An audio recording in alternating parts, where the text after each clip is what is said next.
How is that possible? How is it already half term next week? It's like you only just get back up and running after Christmas, and then they come and trip you up again.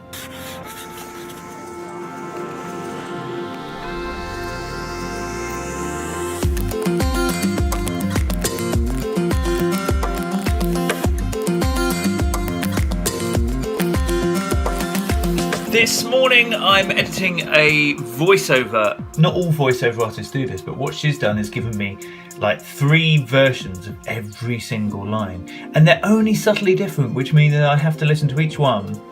The grievance may have also uncovered some issues which need to be looked at separately. The grievance may have also uncovered some issues which need to be looked at separately. One of the side effects of doing a daily bit of filming for a blog is that you need to get your hair cut more often. So I got a message today from a marketing guy that I've been making videos for this past couple of months. The guy who led that project is now leaving the company in 10 days from now, he tells me. And it all sounds cool, and I already have a relationship with the company anyway, beyond him, but it has now accelerated the speed in which I want to tie up that project within the week. So within 7 days, it leaves a little bit of room for manoeuvre. And the reason being, inevitably, I find when one marketing person leads to another marketing person, the new marketing person will want to leave their stamp on the project. So I'm really keen to try and avoid that. It does mean that even with half term not that far away, I've just added to my anticipated workload by getting all of that done.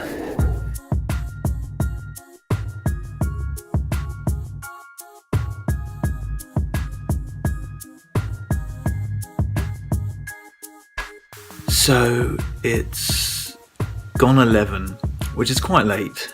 I try not to work too late nowadays, but do you know, the reason I stayed up was not because I'm about to miss a deadline or anything like that, but just because I was having so much fun. I was adding the effects and music and basically like doing the sound design for an animated video that we're doing this week, and it was just an absolute joy. It was so much fun, and I wanted to finish it so that I could share it with the animator and before we do the final amends and send it to the client tomorrow. But yeah, it's just so good when you're just really enjoying something and then the time flies and it's like, man, 11 o'clock.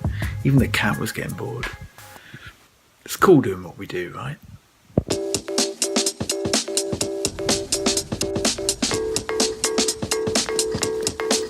So, just meeting with the Chamber of Commerce guys. Hello. Yeah. How are you?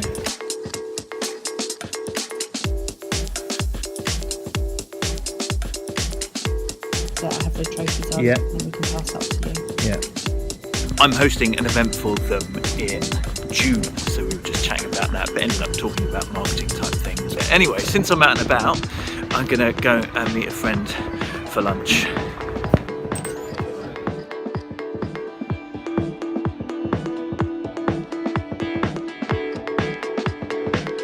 So I just had lunch with Chris, who I used to work with at a radio station, and he left to go freelance before I did, and we always stay in touch.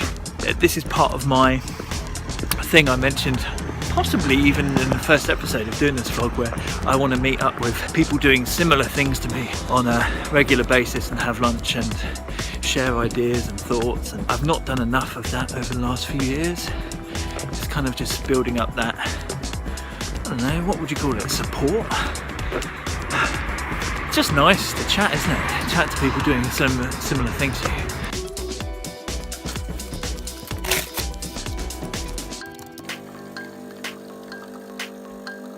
Just finished recording an episode of Being Freelance, which will go out this week actually, with Emelier Fågelstedt.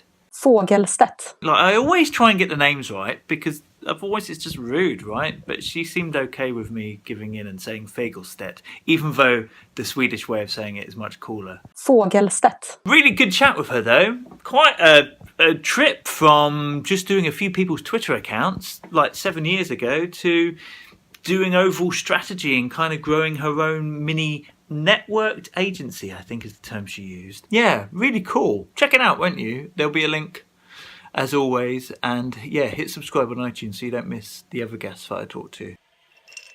I just had some really good feedback from a client, which is kind of what I needed to hear, because we've had a tricky one this week with somebody just being very picky about making changes to an animation, which is fine. I've not got a problem with that, and ultimately it's all making it much, much better. But I also realised that when you give those kind of really picky things to an animator, they can begin to doubt themselves. But it's my job to cushion that blow and to make them realise that just because this person's being picky doesn't mean that they're not awesome, because it can begin to wear them down. I can feel that from them. So I've been managing that this week. So what's nice is that another video they've done, I've been able to go back and tell them just how much the client absolutely loved it first time. It's a good way for me to finish the week, but I'm really glad that I could finish their week that way as well.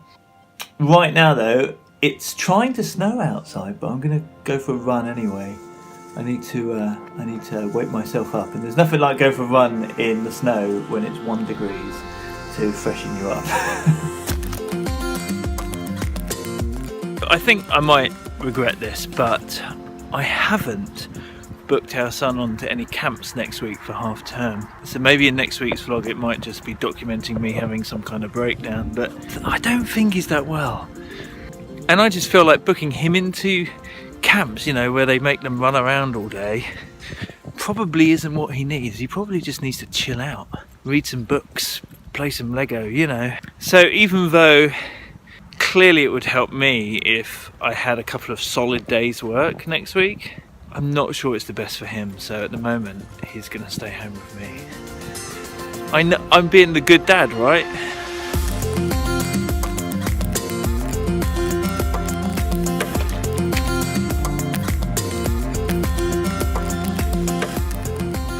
By the way, I wanted to say thank you so much for watching this. And if you've watched this far and you're enjoying it, please hit subscribe. That would be even awesomer.